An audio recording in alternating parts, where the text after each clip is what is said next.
کے دین کا پورا پورا چلنے کی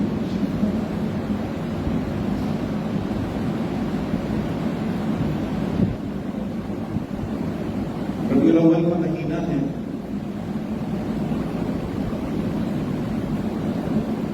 آپ صلی اللہ علیہ وسلم کی ولادت کو ماننا اور بیان کرنا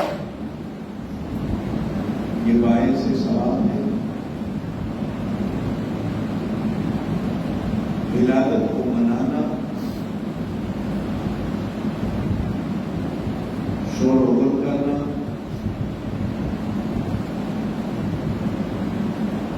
شکر میں مہار کی طرح ہوگا. سڑکوں پر گھومنا نعرے بازی کرنا نہ دین اس کی اجازت دیتا ہے اور نہ یہ دین.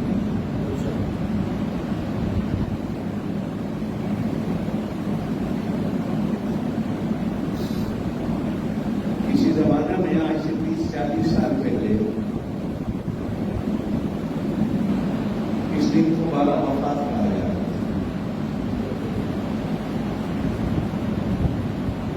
پھر ایک وقت آیا کہ اس کو میلاد النبی کا نام دیا. پھر تھوڑا وقت اور آگے چلا تو اس کو عید میلاد النبی کا نام دیا. ان دنوں میں جشن عید میلاد النبی کا نام اور 2-4 سالوں میں پتہ نہیں اس کا اور کیا نام ہو. اس عبادت کا روز نام بدلتا رہے. اپنی مرضی سے ہم بدلتے رہتے. وہ چیز دین نہیں ہوتی اس لیے کہ دین اللہ کا ہے. اللہ نے اپنے نبی کو بھی دین میں رد و بدل کی اجازت دی. دین اللہ کا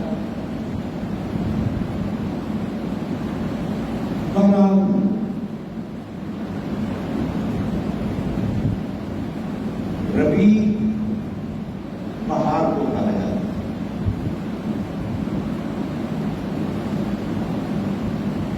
اور پھر اس کے آگے ہے الاول جس کا معنی خاص طور پر بنے گا کہ پہلی ہی بہار.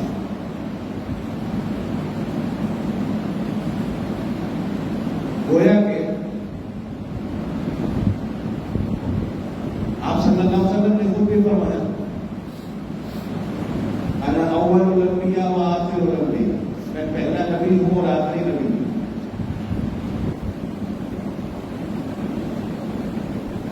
آپ صلی اللہ علیہ وسلم نے دوسری حدیث میں فرمایا آدم علیہ السلام ابھی گارے میں پڑے ہوئے تھے،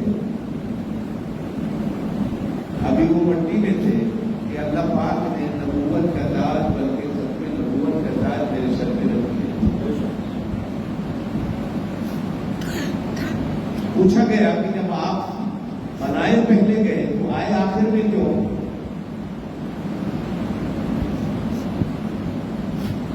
علماء نے لکھا ہے کہ اللہ نے دونوں عزتیں نبی پاک کو دے دی تھی اس لیے کہ اللہ خود بھی پہلا ہے اور وہ آخری بھی ہے. پہلا ایسا ہے کہ جس سے پہلے کچھ نہیں اور آخر ایسا ہے کہ جس کے آخر میں کچھ نہیں. یہی دو صفتیں اللہ پاک نے اپنے محبوب کو بھی عطا فرمائی کہ میرا نبی تو پہلا بھی ہے تو آخری بھی ہے. اس لیے کہ ہمارے معاشرے میں کہا جاتا ہے پہلا تو پہلا ہی ہوتا ہے، پہلا تو پہلے ہی ہوتا ہے. جو سجاوٹ، جو شان، جو مرتبہ پہلے کو ملتا ہے وہ دوسرے کو نہیں ہوتا اور جو آخری کو ملتا ہے وہ پہلوں کا نہیں ہوتا. اس پر بھی مثال دے کے میں آگے چلوں. ہمارے گھروں میں بھی ماں باپ کا یا پہلا بچہ لاڈلا ہوتا ہے یا آخری لاڈلا ہوتا ہے. درمیان والے بیچارے تو آپ میں جتنے ایسے پیستے رہتے ہیں. یہ گھروں میں بھی ایسے ہی ہو سکتا ہے. اللہ نے بھی جناب نبی کریم علیہ السلام کے سر پر نبوت کا تاج آدم علیہ السلام کے گارے میں پڑے ہونے سے پہلے ہی سوال ہوتا آپ کو پہلے بنا دیا گیا تو پھر رہے کہیں آپ کہاں رہے؟ اللہ نے کہاں رکھا؟ بات جو اللہ نے کہا ظاہر ہونے کہ کتب ستارے کے نور کے اندر اللہ پاک نے نبی پاک صلی اللہ علیہ وسلم کے نور کو رکھ دیا۔ آج بھی دنیا میں کچھ مسلمان ایسے ہیں جو کعبے کی طرح کتب ستارے والے طرف کو نہ پاؤ کرتے ہیں نہ ادھر پیشاب کرتے ادھر کرتے ہیں، نہ ادھر کتب ستارہ ہے۔ کیوں کہ نبی پاک صلی اللہ علیہ وسلم کے نور کو اللہ پاک نے کتب ستارے کی مدد کر دیا۔ میرے پاک نبی صلی اللہ علیہ وسلم کے نور کے سامنے ستاروں کا نور بہت چھوٹا ہے، بلکہ اگر میں بہت جھوٹ نہیں ہوگا کہ چاند کا نور بھی میرے نبی پاک کے نور کے سامنے بہت کمزور ہے۔ قرآن و سنت میں نبی پاک صلی اللہ علیہ وسلم کو نہ ستاروں سے تشبیہ دی گئی ہے نہ چاند سے تشبیہ دی گئی ہے، یہ تو آپ بول رہے ہیں۔ قرآن نے نبی پاک صلی اللہ علیہ وسلم کو سراج منیرہ کہا، صرف سورج بھی نہیں کہا، اس لیے کہ سورج کبھی چھپ بھی جاتا ہے، بادل آتے ہیں تو کبھی اس کا نور بھی چھپ جاتا ہے بادلوں، بلکہ کہا سراج منیرہ کہ ہر وقت چمکنے والا ہے سورج کی طرح اپنے آپ کو، جس کی روشنی کا بھی مانی نہ ہو۔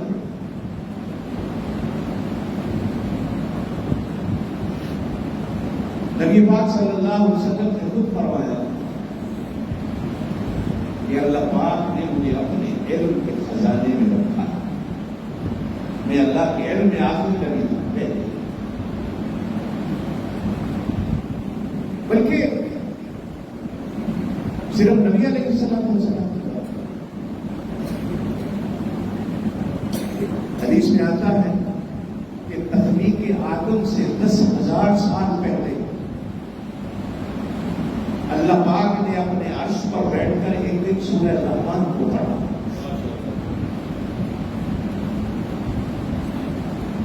تو فرشتوں نے حیران ہو کر پوچھا اللہ یہ کیا ہے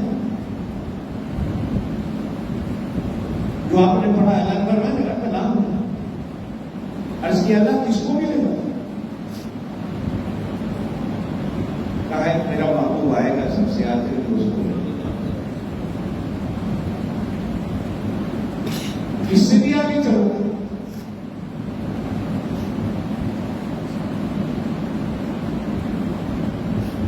ہم آج تک اپنا مقام نہیں جانے کہ اس امت کا مقام کیا ہے، یہ تو امت خرافات میں کھو گئی، ورنہ تو حدیث میں یہ بھی فرمایا گیا ہے کہ جس طرح مجھے سب سے پہلے بنایا گیا، قرآن کی اللہ نے سب سے پہلے تلاوت کی، اللہ نے امتوں میں بھی میری امت کو سب سے پہلے بنایا، بے شک بھیجا بات نہیں، اس کی مثال دے کے آپ کو فرماؤں اس حدیث کی سمجھ آئے گی کہ عالم ارواح میں تمام ارواحیں تھیں جب اس طرح بھی آم کا سیزن گزرا، ٹھیلے پہ آم لگے ہوئے ہوتے ہیں، آپ نے گھر کے لیے آم خریدنے تھے، ٹھیلے پہ گئے، سب سے پہلے آپ نے ایک دانہ اٹھایا، سوکھا،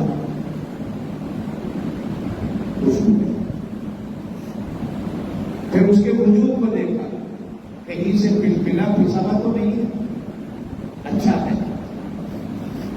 پھر ریڑھی والے سے پوچھا کہ اس کا بھاؤ کیا ہے، اس نے آپ کو بھاؤ بتایا، آپ نے قبول کیا، جو دانہ آپ نے پسند کیا چن چن کے تکڑی میں ترازو میں ڈالتے گئے کہ یہ توڑ کے دے دو، اس نے آپ کو توڑ کے دے دیا، ایسے ہوتا ہے، آپ نے لے لیا، قیمت دے دی، کیا بین یہی عالم وہاں، تمام عالم ارواح میں روحیں پڑی ہیں، اللہ پاک نے خود بھی اور جبریل سے کہا کہ ایک ایک روح کو سنو، اس کو دیکھو، جو سب سے زیادہ خوبصورت روح نظر آئی، خوشبو والی نظر آئی، کہا جبریل اس کو میرے محبوب کی امت میں ڈال، اس کو میرے محبوب کی امت میں ڈال، جس میں تھوڑا سا داغ نظر آیا، کہا اس کو موسیٰ کی امت میں ڈال، کوئی اور پنپلی پھسی سی نظر تو کہا اس کو عیسیٰ کی امت پہ ڈالو, اس کو فلانے نبی کی امت پہ ڈالو. جو دانا اللہ کو سب سے زیادہ پسند ہے. آپ کیا ہیں؟ جس طرح اللہ نبیوں کو چنتا بے عینی, اسی طرح اللہ امتوں کو چنتا. آپ کو کہ اللہ نے چن چن کر اپنے محبوب صلی اللہ علیہ وسلم کی امت میں ڈالا. کتنے نبی گزرے, باوجود اس کے وہ نبی ہیں, باوجود اس کے اوپر فرشتہ پیغمبر ہے, لیکن دعائیں کرتے رہے کہ اللہ نبوت کو لے لے, ہمیں محمد مصطفیٰ کا امتی بنا. ایک کی دعا قبول کی, ایک کی دعا قبول کی. قبول بھی اس کی کہ جس کو اللہ نے اپنا کلمہ کہا, قبول بھی اس کی کہ جس کو اللہ نے اپنا روح کہا, قبول بھی اس کی کہ جس کو اللہ نے اپنی قدرت سے بغیر باپ کے پیدا کر دیا. موسیٰ علیہ السلام کی دعائیں کرتے رہے. حالانکہ دستور خداوندی ہے وہ نبی کی دعا کو قبول کرے. یہ آپ کا بھی ایمان ہے, میرا بھی ایمان ہے. نبی ہاتھ اٹھانا ابھی اٹھاتا نہیں کہ قبول پہلے ہو جاتی ہے, یہ نبی کی شان ہوتی ہے. لیکن یہاں اللہ نے حضرت موسیٰ علیہ السلام کی دعا کو قبول فرمایا, حضرت عیسیٰ علیہ السلام کی دعا کو قبول فرمایا. میرا موضوع نہیں اس وقت, انشاءاللہ کبھی زندگی رہی تو میں اس موضوع پر بات کروں گا کہ ان کی دعا کیوں نہیں قبول ہے اور ایک کی کیوں قبول ہو.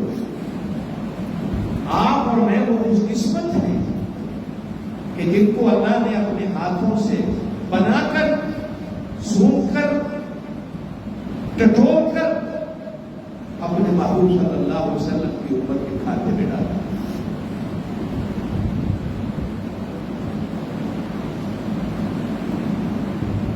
ربی مانا بہار, الاول مانا پہلی بہار. اور یہ آپ کا میرا ایمان ہونا چاہیے کہ ساری بہاریں نبی پاک صلی اللہ علیہ وسلم کی بہار پر قربان. ساری بہاریں قربان. اللہ آپ کو مدینے لے جائے, آمین کہتے ہیں, زور سے آمین کہتے ہیں. میں ابھی پرسوں مدینے سے آیا, گرم ہوا ابھی بھی گرم, چونکہ ہم اس ہوا کی شان کو ابھی تک جان نہیں سکے. نبی پاک صلی اللہ علیہ وسلم کہیں سے مدینہ جب تشریف لاتے تھے تو باہر گرمی, گرد و غبار کی وجہ سے چہرے پہ کپڑا ڈالا ہوا ہوتا تھا. جیسے مدینہ نظر آتا تھا تو آپ کپڑے کو ہٹا دیتے تھے. کہتے تھے کہ مدینے کی گرد و غبار اور ہوا بھی جنت کی ہوا اور جنت کی گرد و غبار. نبی پاک صلی اللہ علیہ وسلم کو مدینہ نظر آتا تھا تو سواری کو تیز فرما دیتے کہ میں جلدی مدینے پہنچوں, اور پھر نہ پڑا کہ وہ غریب لیتے تھے. کبھی فرمائے یہ طیبہ ہے, کبھی کہتے ہیں یہ طیبہ ہے, کبھی کہتے ہیں یہ طوبہ ہے, کبھی کہتے ہیں یہ جنت کا ٹکڑا ہے, کبھی کہتے ہیں یہ جنت کا شہر ہے. ہمیں اس ہوا کی قدر و قیمت نہیں. نبی پاک صلی اللہ علیہ وسلم کو پتہ تھا کہ اس گرد و غبار میں ہے کیا.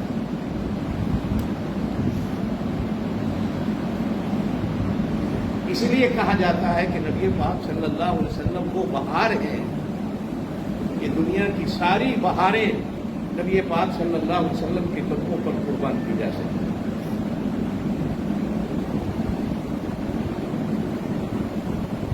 پہلی بہار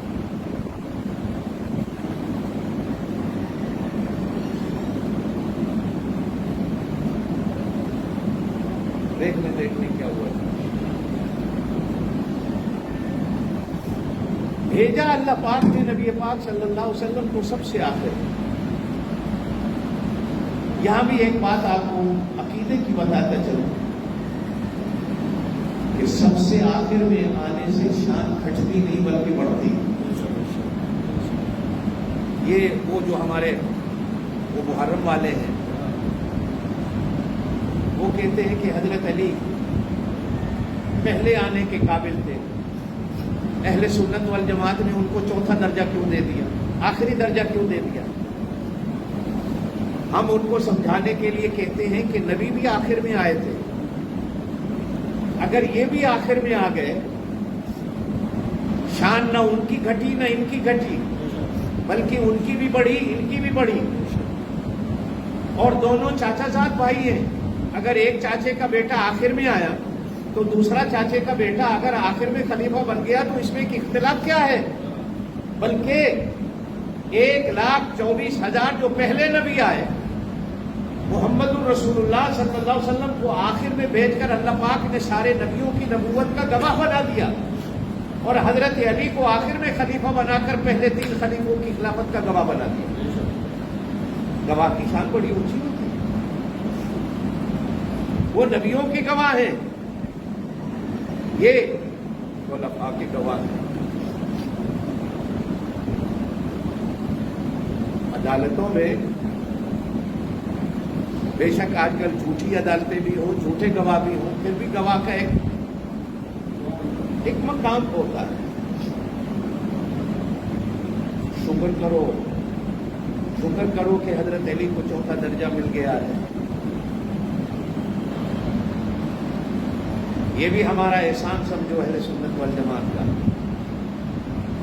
ورنہ تو حضرت علی کے بڑے بھائی بھی تھے، ان کے چھوٹے بھائی بھی تھے، نمبر تو پھر پہلے بڑے بھائیوں کا، پھر جو حضرت علی کے دوسرے بڑے بھائی تھے پھر ان کا نمبر آتا، پھر ان کی اولادوں کا نمبر آتا، حضرت علی کا پتہ نہیں قیامت تک نمبر ہی نہ آتا۔ شکر کرو کہ اہل سنت والجماعت نے حضرت علی کے سر پر 4تھے درجے کی خلافت کا تاج رکھا۔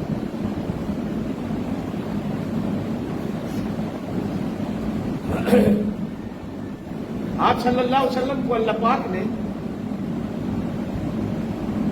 خاندان قریش میں پیدا کیا۔ میں چاہوں گا کہ آپ کی ولادت پہ باتیں کروں، اس لیے کہ آپ صلی اللہ علیہ وسلم کی ولادت پہ بات کرنا باعث ثواب ہے۔ ہمارا ایمان، الحمدللہ ہم تو سارا سال ساری زندگی اسی چیز کو بیان کرتے رہتے ہیں، نہ ہم نے ایک دن مخصوص کر رکھا ہے، نہ کوئی مہینہ مخصوص کر رکھا ہے، ساری زندگی ہماری تو اسی پہ گزرتی، صبح بھی اور شام بھی، کہ نبی پاک صلی اللہ علیہ وسلم کی سنتوں کو اور محبتوں کو ڈھونڈتے رہیں کہ کہاں ہم اپنی جبین نیاز کو جھکا دیں حضور پاک صلی اللہ علیہ وسلم کی حقیقت اور محبت۔ عرب میں پیدا، کہاں؟ زور سے کہیے کہاں؟ عرب میں، اور عرب کے بھی شہر مکے میں پیدا۔ ایک بندہ ایک دن کہتا ہے جی اللہ پاک نے حضور صلی اللہ علیہ وسلم کو اسلام آباد، کراچی، لاہور میں کیوں نہیں پیدا کیا؟ تو پہلا تو میں نے اس کو جواب دیا وہ اللہ کے رسول ہیں، اللہ ان سے محبت کرنے والا ہے، اللہ کی مرضی جہاں چاہے اپنے محبوب کو بھیج دے۔ آپ اور میں کون ہوتے ہیں پوچھنے والے؟ اللہ کی مرضی جہاں بھیج دے۔ اور نمبر 2، اللہ نے بھی شہر دیکھ کر، قوم دیکھ کر، مقام دیکھ کر اپنے نبی کو بھیجنا تھا۔ ہمارے ملک میں ہوتا کیا ہے، آج ہم نے اپنے پیروں فقوروں کی خانقاہوں کو پتہ نہیں کیا کر دیا۔ اگر نبی یہاں پیدا ہو جاتے تو ہم یہاں کیا کرتے؟ شکر کرو اس ملک میں، اس شہر میں اللہ نے اپنے نبی کو پیدا کر کے یہ شرک و بدعت سے اللہ پاک نے اپنے نبی کی قبر کو بھی بچایا ہے، اپنے نبی کی ذات کو بھی بچایا ہے۔ نمبر 2، مکہ ساری دنیا کا مرکز،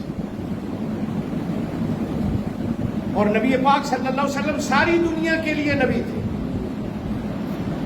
ساری دنیا کے نبی کے لیے ایک مرکز کی جگہ چاہیے۔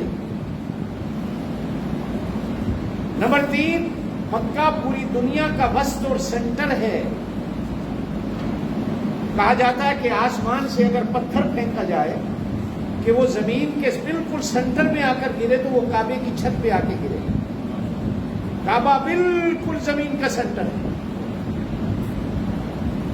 اللہ پاک نے ایسی جگہ پر نبی کو پیدا فرمایا کہ سینٹر میں کھڑا کر دو، میرے نبی کی آواز ادھر بھی ایسے ہی پہنچے، ادھر بھی ایسے ہی پہنچے، ادھر بھی ایسے ہی پہنچے، ادھر بھی ایسے ہی پہنچے، تاکہ سینٹر میں کھڑے ہونے والے آدمی کی آواز چاروں طرف۔ ابراہیم علیہ السلام نے تو ایک آواز لگائی تھی، وَأَذِّن فِي النَّاسِ بِالْحَجِّ يَأْتُوكَ رِجَالًا وَعَلَىٰ كُلِّ ضَامِرٍ يَأْتِينَ مِن كُلِّ فَجٍّ عَمِيقٍ۔ جب کعبے کو بنا کے فارغ ہوئے تو اللہ نے کہا میرا ابراہیم اس پہاڑ پہ چڑھ جاؤ، آواز دو لوگوں اس گھر کا حج کرنے آؤ۔ ابراہیم علیہ السلام کہنے لگے اللہ میں یہاں تنہا ہوں اور میرا بیٹا اسماعیل ہے،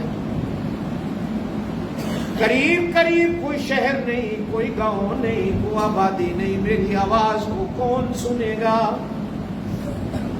اللہ نے فرمایا میرا ابراہیم آواز لگانا تیرا کام ہے، دنیا کے کونے کونے میں تیری آواز کو پہنچا دینا میرا کام ہے، بلکہ کونے کونے میں نہیں، بستی بستی میں، حتیٰ کہ حدیث کے اندر فرمایا گیا ماں کے پیٹ میں بھی پوری دنیا میں کہیں بھی بچہ ہوگا تیری آواز کو اس کے کانوں تک پہنچا دینا میرا کام ہوگا۔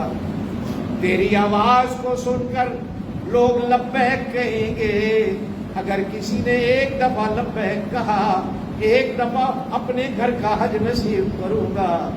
اور کچھ روحیں ایسی تھی جو لبیک لبیک لبیک لبیک کہتے تھکی نہیں، 70 بار کہہ اٹھے، حدیث میں فرمایا گیا اللہ اس کو 70 حج نصیب کرے گا۔ اور کچھ روحیں ایسی بھی تھی جنہوں نے 100 بار کہا، اللہ نے 100 حج نصیب کر دیا۔ قاری صاحب ابراہیم علیہ السلام کی آواز اس سینٹر سے نکلی تو اللہ نے پوری دنیا میں پہنچائی، اور نبی پاک صلی اللہ علیہ وسلم نے اشہد ان لا الہ الا اللہ کی آواز لگائی اسی پہاڑ پہ کھڑے ہو کر، اس کو کوہ صفا کہا جاتا ہے۔ ابراہیم علیہ السلام بھی اسی پہاڑ پہ کھڑے، اللہ پاک نے پوری دنیا میں اشہد ان لا الہ الا اللہ کی آواز، اور پھر حضور نے خود فرمایا ایک وقت آئے گا کہ دنیا کا کوئی کچا کوئی پکا گھر ایسا نہیں رہے گا جس گھر میں اللہ پاک اشہد ان لا الہ الا اللہ کی آواز نہیں پہنچا۔ اللہ ان فقیروں کو جزا دے، یہ جو تبلیغی جماعت والے بیٹھے ہیں، پتہ نہیں دنیا کو کون سا کونا ہے جو خالی رہ گیا اور جہاں کرنے کی آواز نہیں پہنچی۔ دعا کیا کرو ان لوگوں کے لیے، اللہ ان کو جزا دے، یہ ہمارا فرض بھی ادا کرنے میں لگے ہوئے۔ خیر اپنی بات پہ آتے ہیں۔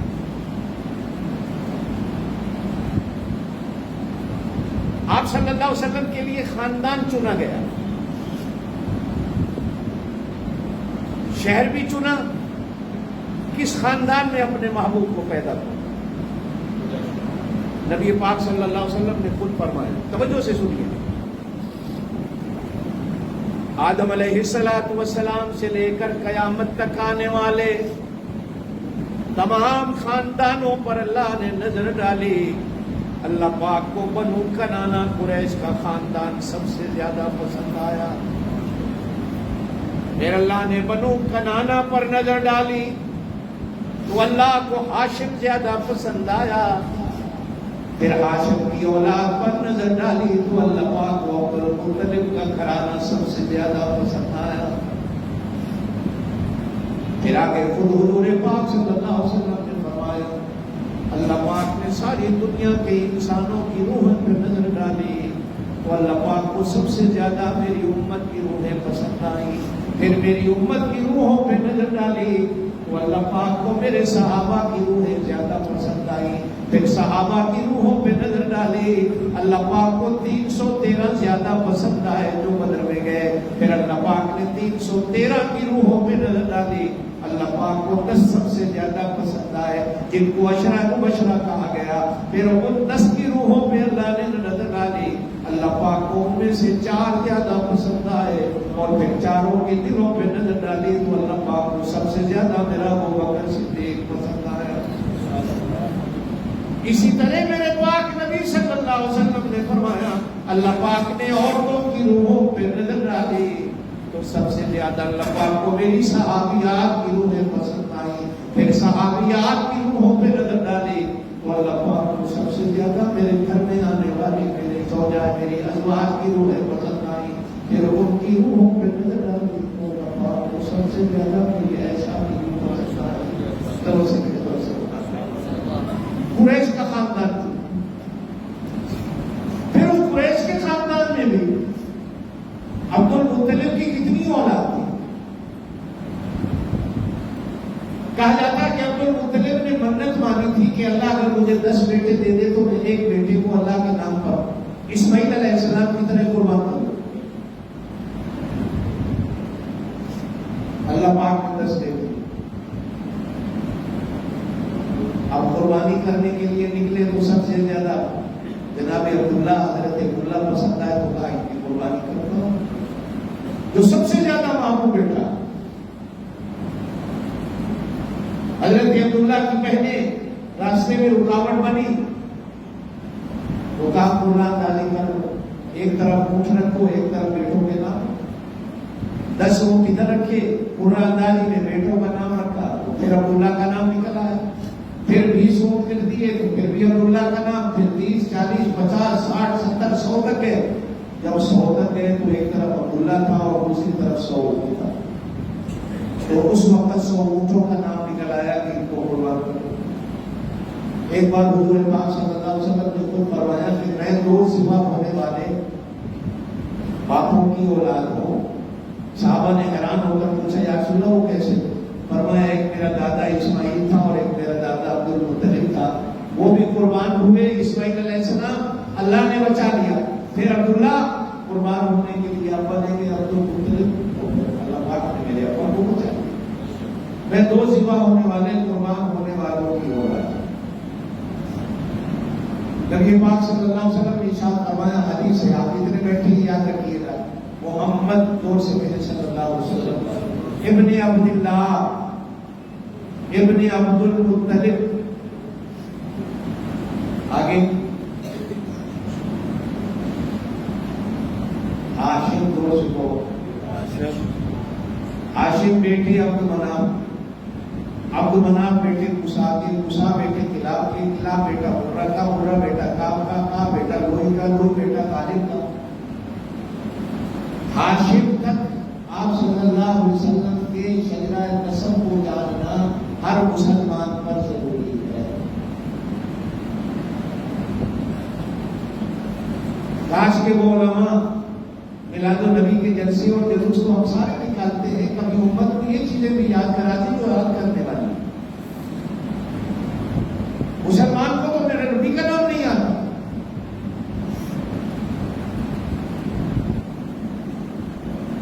آپ وہاں جڑ والے کے چوک میں کھڑے ہوتے, اللہ کی قسم ٹھیلے پہ ریڑھی پہ گزارنے والے کسی سے پوچھ رہے تمہارے نبی کا نام کیا ہے, 100 میں سے 5 آدمی آپ کو نام بتاتے ہیں, 50 کو نام نہیں پتا ہے. اور دادا تک ہم کہاں جائیں؟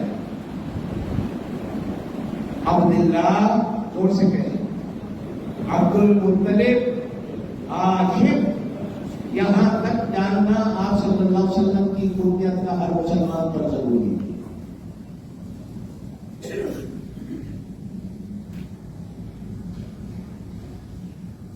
مزے کی بات ہے کہ عرب کے اندر یہ ایک ہی عبداللہ ہوگا. آپ حیران ہو گئے سن کے, ایک ہی اور محمد جو سے کہتے صلی اللہ علیہ وسلم نام عربی ہے, لیکن آپ صلی اللہ علیہ وسلم سے پہلے کسی عرب کو یہ نام رکھنے کی اللہ نے توفیق نہیں دی. آپ کے بعد تو کروڑوں محمد ہوئے, آج ہمارا کوئی گھر نہیں جس میں محمد نہیں. نام عربی ہے, ہم عجمی ہیں, ہمارے گھروں میں محمد ہے. اور ایک حدیث سے سنا دیتا ہوں, آپ صلی اللہ علیہ وسلم نے ارشاد فرمایا جس گھر میں محمد نام کا کوئی ایک بچہ بھی ہو, اللہ پاک اس سارے گھرانے کو بخش دے گا, اگر اس کے نام اعمال میں شرک نہیں ہے. نام رکھو. ایک دوسری حدیث میں آتا ہے کہ اللہ فرماتے ہیں مجھے شرم آتی ہے کہ جس گھرانے میں میرے محبوب کے نام کا بندہ موجود ہو, میں اس گھرانے والوں کو جہنم میں ڈال دوں. یہ تو میرے محبوب کا نام ہے, ایک ہی عبداللہ ہوا. ہم آج کل بحث کرتے ہیں کہ حضور پاک صلی اللہ علیہ وسلم کے ماں باپ مسلمان تھے کہ نہیں.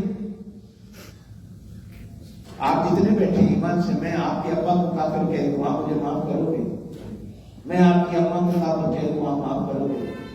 خیال نہیں ہوتا کہ میں اپنے نبی کی اماں کو کافر کہہ دوں, اپنے نبی کے ابا کو کافر کہہ دوں لکھا ہے یوں کہو بے شک اس وقت آپ صلی اللہ علیہ وسلم نے نبوت کا اعلان نہیں کیا تھا، 40 سال کے بعد کیا، لیکن اس وقت بھی عرب میں کچھ لوگ تھے جو اللہ کی توحید پر تھے، اللہ کی توحید پر تھے۔ حضرت عمر کے ایک چاچا گزرے، آپ صلی اللہ علیہ وسلم ارشاد فرمایا نے اس کو جنت میں دیکھا۔ ورقہ بن نوفل حضرت خدیجہ کے خالازاد بھائی ہیں یا چچازاد بھائی ہیں، مولوی نے لکھا ہے، عیسائی مذہب پہ تھے، لیکن آپ صلی اللہ علیہ وسلم نے فرمایا میں نے ان کو جنت پہ دیکھا۔ صرف اتنا انہوں نے کہا تھا حضرت خدیجہ سے کہ مجھے معلوم ہوتا ہے کہ یہ اللہ کا نبی ہونے والا ہے، کاش کہ جس وقت یہ اعلان کرے میں زندہ ہوا تو میں ان پر ایمان لاؤں گا، چونکہ ابھی انہوں نے اعلان نہیں کیا۔ یہ کہہ کر وہ فوت ہو گئے، حضور پاک صلی اللہ علیہ وسلم نے فرمایا میں نے ان کو جنت میں دیکھا۔ حبشے کا بادشاہ جسے شہنشاہ نجاشی کہا جاتا ہے، عیسائی مذہب کا تھا۔ صحابہ کرام نے پہلی ہجرت حضور نے فرمایا حبشے کی طرف جاؤ، جب مکے میں مشکلات آئیں، صحابہ کا قافلہ حبشے ہجرت کر کے چلا گیا۔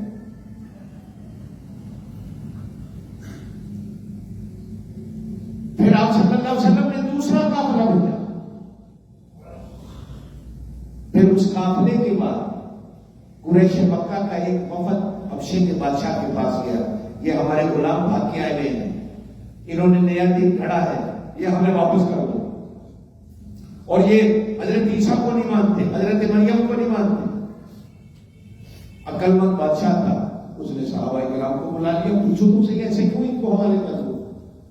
تو صحابہ کرام نے حضرت جعفر طیار رضی اللہ تعالیٰ کے حضرت علی کے بڑے بھائی تھے، کون تھے؟ زور سے کہیں۔